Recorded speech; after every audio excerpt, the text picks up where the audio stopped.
지난 25일 한국 유튜브에서 최초의 일이 벌어졌습니다. 방탄소년단의 MTV 언플러그드 무대 영상 5개가 인기 동영상 1위부터 5위까지 올라온 것입니다. 이 같은 일은 독일에서도 똑같이 벌어졌습니다. 이것은 그동안 세계적으로도 드문 일이었고 한국으로서는 최초의 일이었습니다.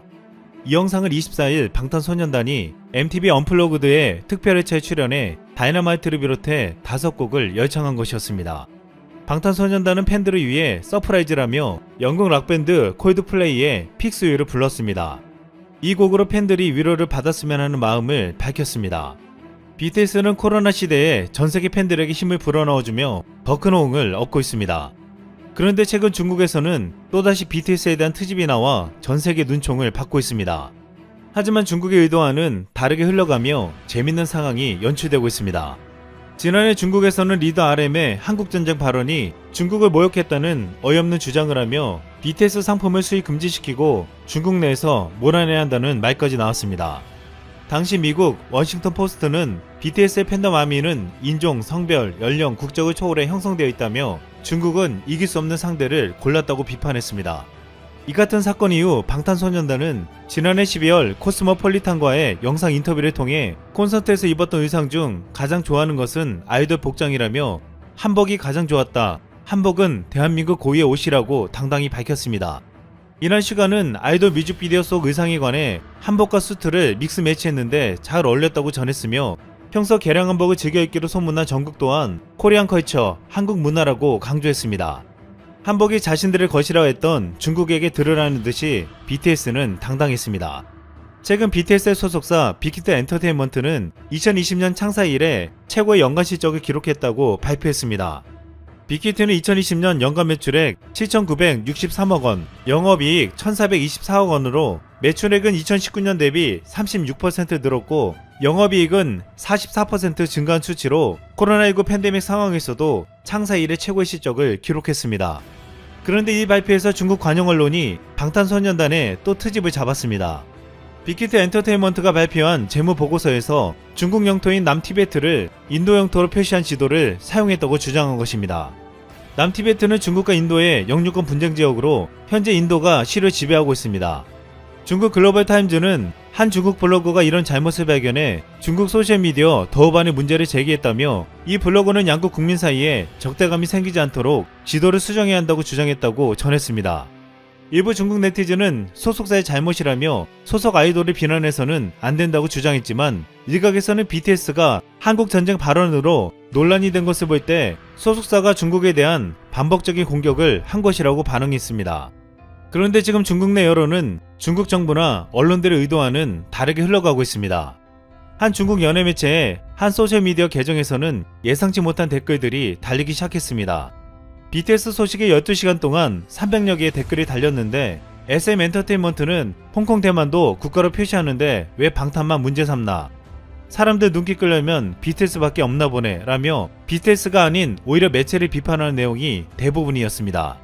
또한 네이버 지도지 BTS가 그런 게 아니다라며 항의를 하려면 다른 데 하라고 비판하기도 했습니다. 결국 중국 매체들이 나서 또 BTS를 공격했다가 오히려 여론의 역풍을 맞은 상황이 되어버렸습니다. 이 같은 현상을 보고 한 국내 네티즌은 중국은 지난해 미국의 언론들이 말한 것처럼 중국이 한 국가와 싸우는 것보다 지금 BTS와 싸우는 것이 더 어려운 일임을 체감하고 있을 것이라고 했습니다. 또한 BTS와 싸우는 것은 전 세계와 싸우는 것과 마찬가지라는 말도 덧붙였습니다. 지금 이렇게 BTS를 필두로 불고 있는 한류 열풍은 한국의 스타들이 전 세계 지지를 받게 만들고 있습니다. 현재 K-POP 못지않게 한류가 뜨거워지고 있는 것은 넷플릭스입니다. 넷플릭스는 올해 한국 콘텐츠에 5,500억 원을 투자한다고 발표했습니다. 넷플릭스의 등장은 한국 콘텐츠 생태계에 큰 파장을 일으켰습니다. 전세계 190여 개 국가에 동시에 콘텐츠를 공급하는 시스템은 순식간에 콘텐츠 제작자와 작가들을 매료시켰습니다. 콘텐츠 제작자들은 넷플릭스가 없었다면 이런 콘텐츠를 만들지 못했을 것이라고 입을 모았습니다. 코로나 시대에 극장에 가지 못하는 전세계 관객들은 넷플릭스로 영화와 드라마를 보고 있기에 지금 한국은 이것을 기회로 삼으며 아예 이 김에 넷플릭스로 전세계를 휘어잡을 준비를 하고 있습니다. 지난 25일 씨왓츠 넥스트 코리아 2021 행사를 통해 공개된 한국의 오리지널 작품들은 놀라웠습니다. 배도나 공유가 출연한 SF 고요의 바다는 전 세계적인 사막화로 인해 물과 식량이 부족해진 미래 지구를 배경으로 달에 버려진 연구기지에서 벌어지는 정예 대원들의 이야기를 담은 넷플릭스 오리지널 시리즈입니다. 이 작품이 더 화제가 된 것은 여기에 배우 정우성이 제작자로 참여했다는 것입니다. 또한 이정재와 박혜수의 오징어 게임은 456억 원의 상금이 걸린 의문의 서바이벌 게임에 참가한 사람들의 이야기로 눈을 뗄 수 없는 긴장과 스릴을 선사할 예정입니다. 또한 사람들의 갑작스런 지옥행 선고를 받으며 겪게 되는 이야기인 연상권 감독과 유아인이 만난 지옥, 헌병대에서 탈행병을 추적해가는 장르적 재미와 청춘들의 고뇌를 다루고 있는 정의인의 DP, 아버지의 죽음에 얽힌 비밀을 밝히기 위해 조직의 언더커버가 되는 한소희의 복수극 마이네임 등은 큰 기대를 모으고 있습니다. 또 무엇보다 전세계의 K좀비 신드롬을 일으켰던 킹덤 시리즈의 스페셜 에피소드 킹덤 아신전은 전지현이 주인공 아신으로 보내 모두가 궁금했던 이야기를 이어나갈 예정입니다. 그동안 한국 영화계나 방송업계는 거대 자본을 눌려서 하고 싶은 이야기를 하지 못한다는 한계에 놓여있다고 했습니다. 하지만 넷플릭스는 이런 벽을 무너뜨렸다는 평가를 받고 있습니다. 넷플릭스는 한국의 창작자들의 힘을 믿고 다양한 주제의 프로젝트에 투자했습니다.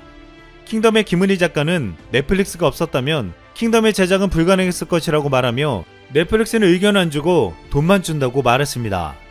그만큼 한국의 창작자들을 믿어준다는 말이었습니다. 전문가들은 넷플릭스라는 플랫폼이 그동안 억눌렸던 한국의 무한한 창작력에 기름을 붓고 있다고 말하고 있습니다. 그런데 재밌는 것은 한국은 넷플릭스로 창작력을 발휘해 전 세계적으로 뻗어나가고 있는데 일본에서는 넷플릭스가 일본 경제를 파괴하고 있다는 이야기가 나오고 있다는 것입니다. 일본 애니메이션계는 그동안 낡은 기업 문화를 고집하는 오래된 회사들과 낮은 임금으로 인력을 하찮게 여기는 풍조가 지속되어 왔습니다. 그런데 최근 넷플릭스가 갑자기 일본에서 애니메이터를 육성한다며 한 명당 매달 156만원의 생활비와 672만원의 학비를 부담해준다는 파격적인 조건을 내건 것입니다. 이렇게 육성한 졸업생은 넷플릭스 독점작 제작에 참여하게 된다고 했습니다. 넷플릭스 애니메이션에 취직하면 연봉도 업계 최고로 대우받을 것이라고 했습니다. 이를 본 일본 애니메이터들은 외주를 받아 집에서 원화를 그려서 간간히 먹고 사는데 10년 차인 자신보다 더 돈을 많이 받는다고 통안의 분노를 토로했습니다. 일본 애니메이터들은 그동안 10년간 열정페이로 연봉을 동결하고 혹독하게 일을 시켰다고 했습니다. 이 때문에 지금 일본의 인력들은 일본 애니계를 버리고 넷플릭스로 가려고 하고 있다고 말했습니다. 이런 상황을 두고 관계자들은 넷플릭스가 한국에서는 산업을 살려주는 역할을 하고 있지만 일본에서는 산업을 파괴하는 역할을 하고 있다고 비교해서 말했습니다. 한국은 코로나 시대에 넷플릭스라는 플랫폼의 기회를 놓치지 않고 전 세계적으로 더욱 도약할 준비를 하고 있습니다. 이상 쓸망이었습니다.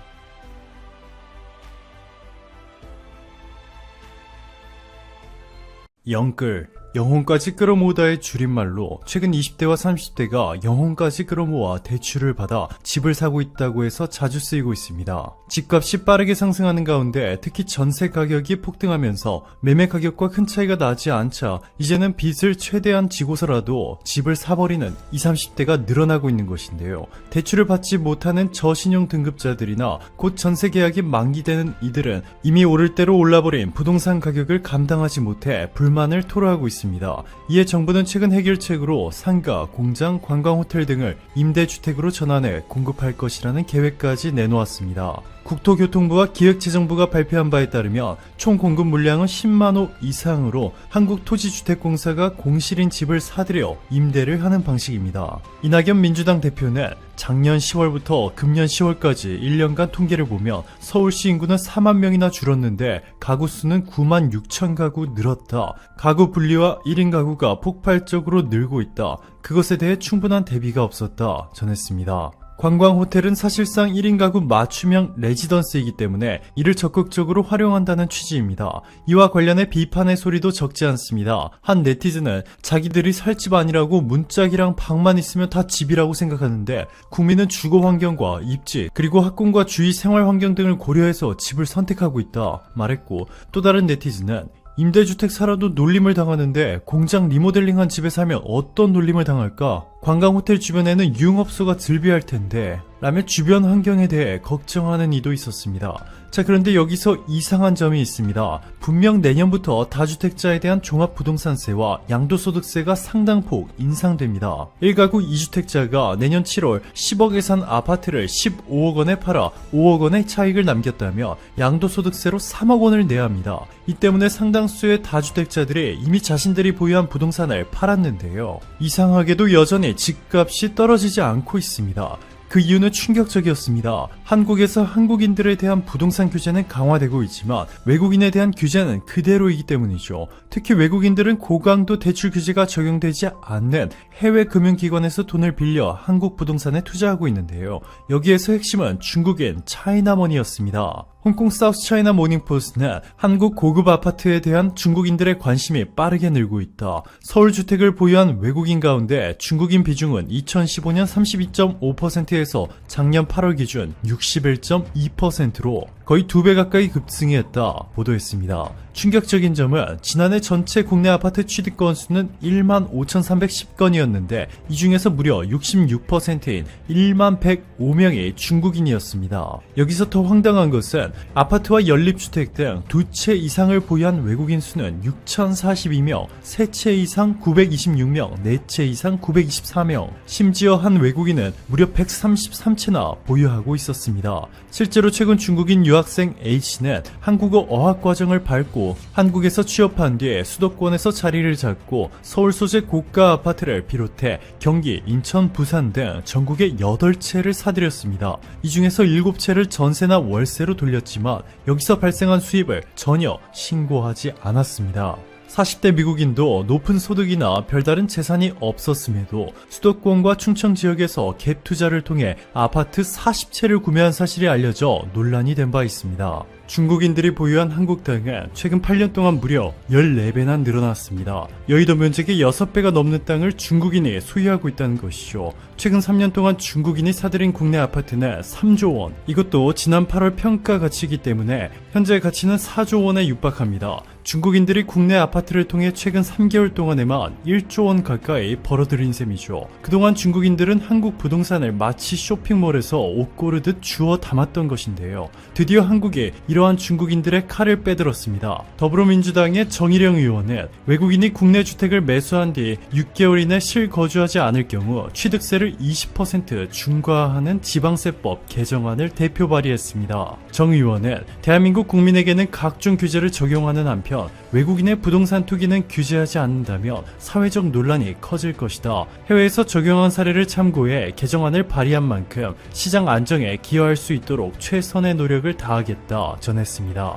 이러한 정책은 한국 부동산에 투기를 하고 있는 중국인들의 매우 위협적입니다. 대표적인 예가 바로 캐나다와 호주인데요. 캐나다 밴쿠버시는 중국인 갭 투자자 때문에 가장 큰 피해를 받았던 도시 중 하나입니다. 수많은 밴쿠버 시민들은 Don't have 1 million 라는 해시태그를 SNS 게시물에 올렸는데요. 중국인 때문에 밴쿠버 단독주택 평균 시세가 100만 달러, 우리 돈으로 11억 원이 넘어버리자 주택 구매에 어려움을 호소한 것입니다. 밴쿠버 시민 샤라는 고소득을 올리는 의사들조차 단독주택을 살 여유가 없어 밴쿠버를 떠나고 있다. 밴쿠버 부동산 가격이 폭등하면서 밴쿠버 시민들이 살 집을 구하는데 어려움을 겪고 있다 외쳤습니다. 캐나다인들을 더욱 화나게 했던 것은 중국인들이 밴쿠버 주택을 쓸어 담은 것이 실거주 목적이 아니라 투기용이었기 때문에 밴쿠버 주택 거리는 텅 비었고 아무도 살지 않는 유령 도시가 되어버렸던 것이죠. 이웃들과의 활발한 교류를 중요시 여기는 캐나다 문화에서는 충격적인 일이었습니다. 이에 캐나다 정부는 밴쿠버시 중심지에 외국인이 부동산을 매입할 경우 취득가의 20%를 세금으로 부과하는 특별 취득세를 부과했고, 호주는 외국인이 5천만 달러 이상의 부동산을 매입할 때 호주 정부에 신고하게 하고 이들을 호주 외국인 투자 심의위원회의 승인을 받아야만 부동산을 매입할 수 있게 했습니다. 여기에 외국인들이 거주 증명 없이 부동산을 매각할 경우 매각가액의 무려 12.5%를 세금으로 납부하도록 했는데요. 이러한 정책 시행 결과 캐나다와 호주에서는 놀라운 변화가 일어났습니다. 중국인 갭 투자자 때문에 2015년 5.1%, 2016년 11.1%, 2017년 7.9% 급등한 캐나다 실질 주택 가격은 특별취득세 도입 이후 2018년 1%대로 내려왔고 지난해 2분기에는 마이너스 1.3%를 기록했습니다. 호주도 마찬가지입니다. 2015년과 2016년 6.9%씩 급등한 호주 실질 주택가격은 2018년 마이너스 6.7% 집값이 가파르게 하락하기 시작했습니다. 자, 그런데 현재 한국은 더 이상 5년 전 헬조선이라 불리던 한국이 아닙니다. 해외 자본으로부터 한국의 부동산을 지키는데 급급했던 한국의 모습은 이미 사라졌고, 현재는 놀랍게도 한국의 자본이 미국 부동산 시장에서 큰손 역할을 하고 있습니다. 코로나19로 패닉에 빠진 미국인들과 유럽인들이 급매로 내놓은 미국 부동산을 한국인들이 싹쓸이하고 있다는 놀라운 소식이 전해졌습니다. 월스트리트저널은 한국인들이 코로나19 대유행 기간 동안 미국 부동산을 공격적으로 사들이고 있다. 아마존의 로스앤젤레스 건물을 사겠다고 나선 18곳 가운데 절반이 한국 투자자였다. 지난해에는 7천억 원짜리 시애틀의 사무실 건물이 매물로 나오자 12곳이 매입 경쟁을 벌였는데 이 중 무려 4곳이 한국 투자자였다. 한국 투자자들은 높은 입찰가를 써내며 가격을 올렸고 결국 이 건물은 한국인의 손에 넘어갔다 보도했고, 뉴욕 소재 부동산 회사 뉴마크의 국제 자본시장 책임자 앨릭스 포셰이는 한국인들은 경쟁이 평소보다 덜한 지금을 절호의 투자 기회로 보고 있다. 다른 나라 투자자들이 코로나19로 주춤하는 동안 미국 부동산 매입에 적극적으로 뛰어들고 있다 전했습니다. 미국 리얼스테이트 위클리는 부동산 전문 운영사 KABR 그룹이 뉴욕 맨해튼 중심부에서 10km밖에 떨어지지 않은 거리에 대형 오피스 빌딩을 한국 투자회사 AIM에 매각했다 보도했는데요. 이 빌딩에는 삼성전자 미국 법인이 입주해 1000명이 넘는 임직원이 상주해 있습니다. 미국 상업부동산 분석업체 리얼캐피털 애널리틱스가 공개한 자료에 따르면 실제로 올해 1월에서 9월 사이에 한국 투자자들의 미국 부동산 투자 규모는 1조 7천억 원에 육박했습니다. 아시아 국가 중 독보적인 1위였죠. 퓨 리서치 센터가 공개한 자료에 따르면 그럼에도 미국인들은 현재 한국이 코로나19의 선진국 중 최고 수준으로 가장 잘 대처하고 있다며 세계에서 가장 호감 있는 나라라고 말하고 있는데요. 한국인은 캐나다나 호주에서 중국인들처럼 주거용 부동산을 싹쓸이해 현지 시민들의 주택난을 일으킨 것이 아니라 상업용 초대형 빌딩에 투자를 집중시키고 있기 때문에 오히려 미국인들은 한국 자본이 유입되는 것을 격하게 환영하고 있습니다. 오늘도 감사합니다.